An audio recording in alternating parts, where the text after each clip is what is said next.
This video is sponsored by CuriosityStream. Watch thousands of high-quality documentaries and get access to Nebula using the link in the description.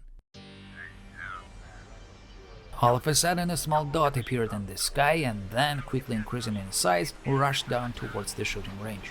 Suddenly, a long fiery line stretched from the incoming aircraft towards the ground, and BAM! The target plane on the ground fell apart as if it was cut in half. That was an aircraft cannon in action. This is a small excerpt from a children's story in which a journalist witnessed a Soviet aircraft in action and was highly impressed with its capabilities and its powerful gun in particular. And this story was just one of several included in the book The Life of an Airbase by Boris Nikolsky, which described the service of the Soviet military pilots. I received this book as a gift from my father when I was just 5 years old. One of the reasons this book quickly became my favorite was the beautiful pictures of military aircraft. However, there was one thing that I could not forgive the artist for by any means. A picture of the MiG-23, which he, for some unknown reason, drew with an unrealistically flattened nose. Even though I was just a small kid, thanks to my father, then a MiG-23 pilot, I knew the most advanced Soviet fighter aircraft of the time in every detail, and not only from the outside, but even from the inside, since I spent many hours playing in its cockpit when I had a chance. Therefore, to me, the ugly depiction of the MiG-23, which I consider the most beautiful piece of engineering, was utterly unforgivable. Only later did I learn that the artist was not mistaken, and the ugly version of the MiG-23 indeed existed, as well as its cannon, whose incredible power became a true legend in the Soviet Air Force. However, this was not because it brought death and destruction to the enemy, but rather to its own aircraft it was mounted on.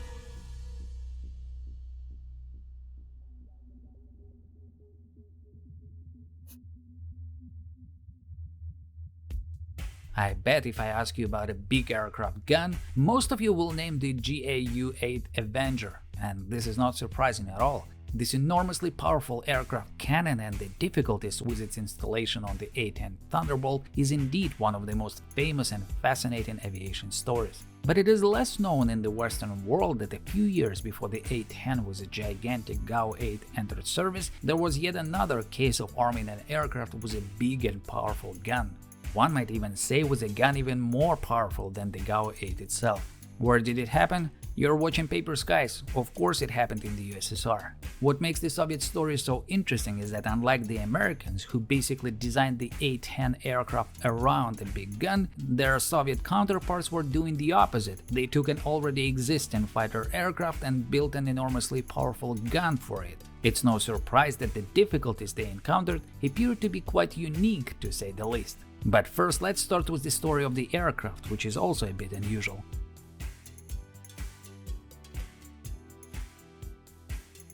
In 1967, the USSR conducted a big military exercise called the Dnieper, which was officially touted as a great success of the Red Army, but which unofficially caused a huge disturbance among the command of the Soviet Air Force. When analyzing the results of the exercise, it appeared all of a sudden that among all the fighter-bomber regiments that took part in the exercise, the only pilots who hit their targets successfully were those flying the old subsonic MiG-17. Meanwhile, those armed with the supersonic MiG-21 and Su-7B, which made up the majority of the Soviet fighter-bomber aviation at the time, didn't score a single hit. To be fair, it wasn't just the aircraft or the pilot's fault. Less than 5 years previously, the very same planes worked perfectly fine. The only difference was the Soviet military doctrine that in particular employed the use of compact nuclear bombs even against small targets on the battlefield. And thus, the primary requirement for the ground attack aircraft was to be very fast to be able to break through the enemy anti-aircraft defense. And nobody really cared about aircraft maneuverability, not to mention about precision bombing capability. But after this doctrine had been reconsidered in favor of using conventional weapons, it appeared that the previous obsession with aircraft speeds made it almost impossible for existing planes to hit small targets on the battlefield.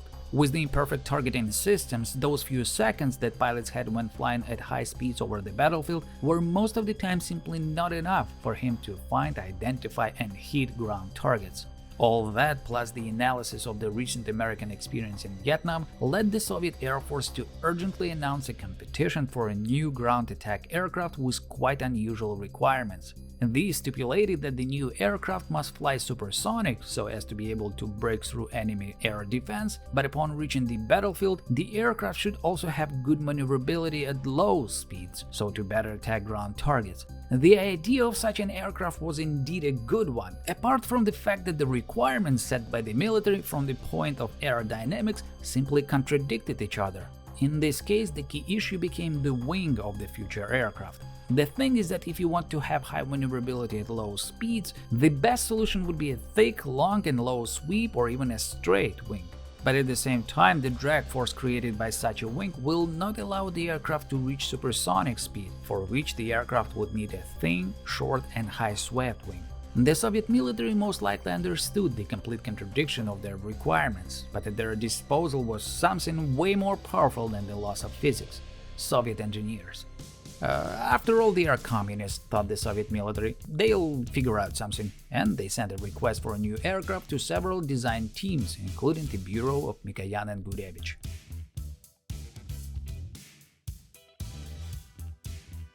Within Mikoyan's design bureau, the work on the new ground attack aircraft received the index 27. Their initial plan was simply to use the already existing MiG-21 as the base for a new attack aircraft. Two new projects appeared: the MiG-27 Shturmovoi, which was basically a MiG-21 with a redesigned nose port, and the second one was the MiG-27-11, which was based on the MiG-21 analog, the version of the plane that was built earlier to test a new wing for the Tupolev Tu-144. However, neither project delivered the required characteristics and thus were left in drafts only. In this situation, Mikoyan decided to try his new MiG-23 fighter aircraft in the ground attack role, which was being tested at that very time. The unique thing about the upcoming MiG-23 was the variable geometry of the wing, which in theory could have become the perfect solution for the contradictory requirements set by the Soviet Air Force. Plus, using the already obtained information from the first test flights of the MiG-23 would save time on designing the new attack aircraft, not to mention the future production cost savings for the Soviet economy while producing similar planes. The idea looked great, so the first prototype of the MiG-23 was built in a bomber configuration. The aircraft received new navigation and targeting systems, improved air-to-ground weaponry, and the letter B to its designation. Though the first feedback from the test pilots regarding the new MiG-23B was far from perfect. The main complaint, apart from the weak engine, was the cockpit's poor forward-downward visibility, which was only 8.5 degrees, even worse than that on the preceding MiG-21. Because of that, the target indicator, which was projected onto the head-up display, quickly stuck to the hood, and the ground target itself would disappear from the pilot's view. Thus, the MiG-23B was sent back for further improvements. The new version of the aircraft received a new designation as the MiG-27. In comparison to the MiG-23 fighter, the design of the MiG-27 was slightly simplified by removing some unnecessary fighter elements, like for instance variable intake ramps and exhaust nozzles, which in turn provided some weight savings that engineers used for adding cockpit armor, installing a new engine and strengthening the airframe. The landing gear were also improved, and the new MiG-27, unlike the preceding MiG-23B as pilots like to say, had quit dragging its bum on the airstrip. But the most noticeable change was the aircraft's redesigned nose. Its new shape was largely predetermined by the specifications of the new ASP-17 targeting system that was now installed on the MiG-27. Since the system now allowed the target indicator to go 18 degrees below the sightline to prevent the nose cone from blocking the view of the target, the aircraft's nose was simply cut off at an 18-degree downward angle from the canopy edge. This change now provided excellent forward visibility for a pilot and a very recognizable aircraft appearance, which among the Soviet pilots quickly earned the MiG-27 the nickname Crocodile Gena, in honor of a character from a children's cartoon. Another popular nickname that the new MiG received thanks to its flattened nose was the Platypus. But the most famous of all was the nickname the Flying Balcony, which arguably best described the excellent visibility from the cockpit, similar to the view from a house balcony. It was not only the visibility that was good on the MiG-27, but also the most advanced avionics and air-to-ground weaponry. The MiG-27 became the first fighter bomber in the USSR armed with a precision-guided munition. In fact, in terms of electronic equipment, the MiG-27 for quite a while was arguably the most advanced aircraft in the Soviet Air Force. The MiG-27 was ready to be accepted into service in 1975, and in general, the Air Force Command was quite happy with the aircraft and its capabilities, with only one exception – the gun.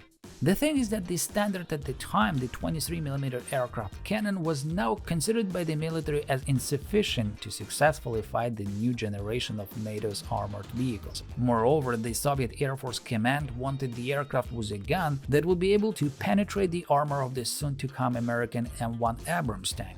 Ideally, the Air Force wanted a powerful 45mm aircraft cannon, but because such a gun was yet to be created, the military suggested installing in the meantime the already existing 30mm rapid-fire cannon. The good news for MiG's engineers was that the gun indeed existed and had been in service for more than 5 years already. The bad news was that it existed as a naval anti-aircraft gun. Most likely the military understood that the size of the battle cruiser and the fighter aircraft was somewhat different, but they are communists after all, they'll figure out something. The Soviet engineers indeed figured it out and relatively quickly built an aviation version of the naval gun, though it quickly became obvious that the journey was not going to be easy. To run the ground firing test, the new gun was installed on a dummy model of the MiG-27, but after the first short burst, the model of the aircraft instantly collapsed.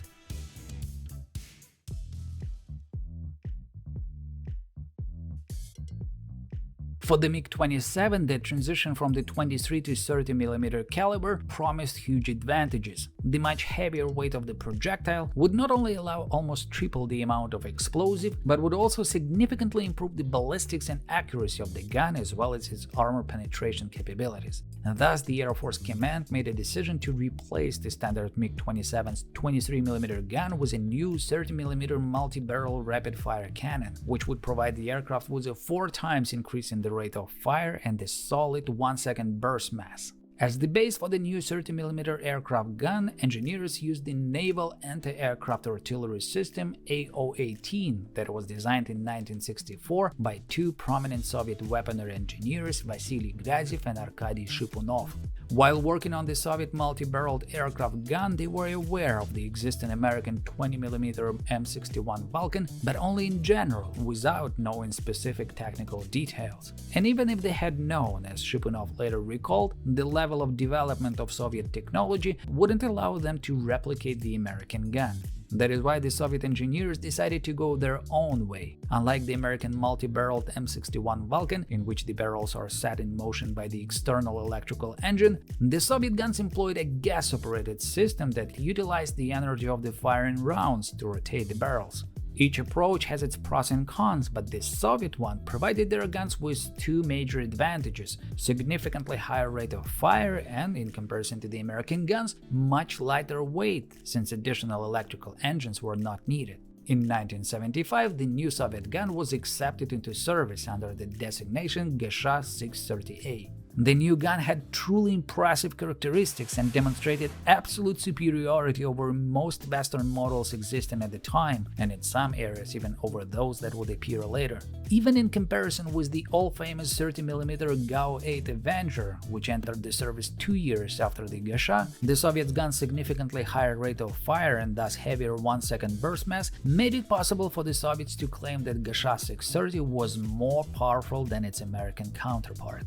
Before being installed on the MiG-27, the gun underwent significant modifications to make it lighter and smaller in size. But even with a reduced size, the engineers barely managed to squeeze the gun in the MiG-27's compartment, originally intended for the smaller 23mm gun. Thus, the MiG-27 received yet another distinct exterior feature – a big gun partially sticking out from the bottom of the fuselage. But as it soon turned out, squeezing the gun in the aircraft was the easy part. The main problem that was yet to reveal itself was the gun's powerful recoil. The initial burst from the gun during the first in-flight firing test instantly knocked out all the instruments in the MiG-27's cockpit.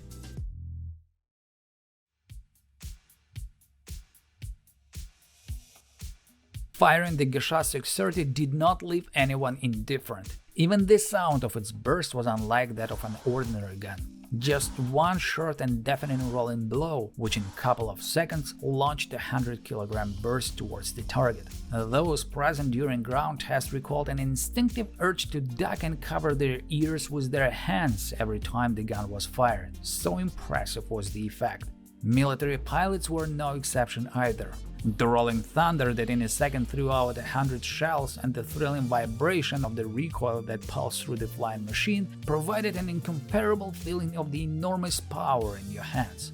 No less impressive was the outside view of the six-barreled gun in action. For a second the plane was immersed in a cloud of flame, and the next moment a rain of fire would fall to the ground. Meanwhile, the firing range after the MiG-27 exercises would usually be scored with trenches after the ground explosions and scattered with bullet-riddled armored vehicles used as ground targets. Trucks and planes were less often used for this purpose, since usually they didn't last for more than one MiG-27 attack. The new gun could also be used to shoot down air targets. Vladimir Kandaurov, one of the MiG-27 test pilots, recalled his first experience firing the GSh-6-30. As soon as I got the aiming mark on the target drone, I pressed the button, and all of a sudden I heard such a trrrk sound that I instinctively drew back my hand.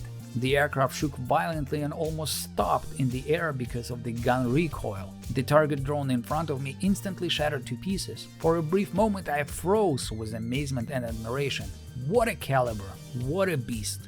A beast indeed it was. The only problem was that since the first day of its acceptance into service, absolutely all aircraft that were damaged or shot down by the GSh-6-30 were the very planes that this gun was mounted on.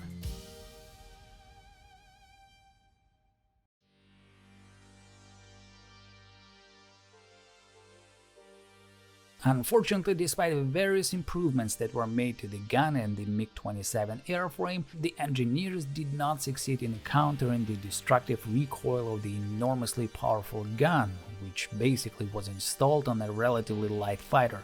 The gun's recoil, despite its seemingly momentary action, constantly damaged the aircraft's frame and knocked out its equipment. As the pilots used to say, if a quick burst of 30 to 40 rounds usually would be tolerated by the aircraft without any consequences, the slightly extended 2 to 3 second burst would often be accompanied by a cracking and crunching sound. For example, in August 1980, the Soviet Air Force Major Shviri from the 722nd Fighter Bomber Regiment, when returning from gunfire exercises, found that his nose wheel had gotten stuck because the landing gear doors had deformed after firing the gun. Thanks to his expert piloting skills, Shviri managed to land his MiG-27 on two wheels with only minor damage to the plane. Another similar incident occurred in August 1988 with Lieutenant Poluaktov. As it was stated in the accident report, thanks to the pilot's excellent moral and political training, he managed to land without significant damage to the plane. Unfortunately, it was not always the case that excellent political training could save the plane in such accidents. And for example, on May 15, 1990, a MiG-27 from the 599th Regiment was written off due to damage from firing the gun and the ensuing emergency landing. There were multiple cases when firing the gun knocked out radio, navigation and targeting systems. For example, on September 2, 1989, a burst from the GSh-6-30 led to a total loss of radio communication with the MiG-27 because after firing the gun, the aircraft's radio simply cracked internally.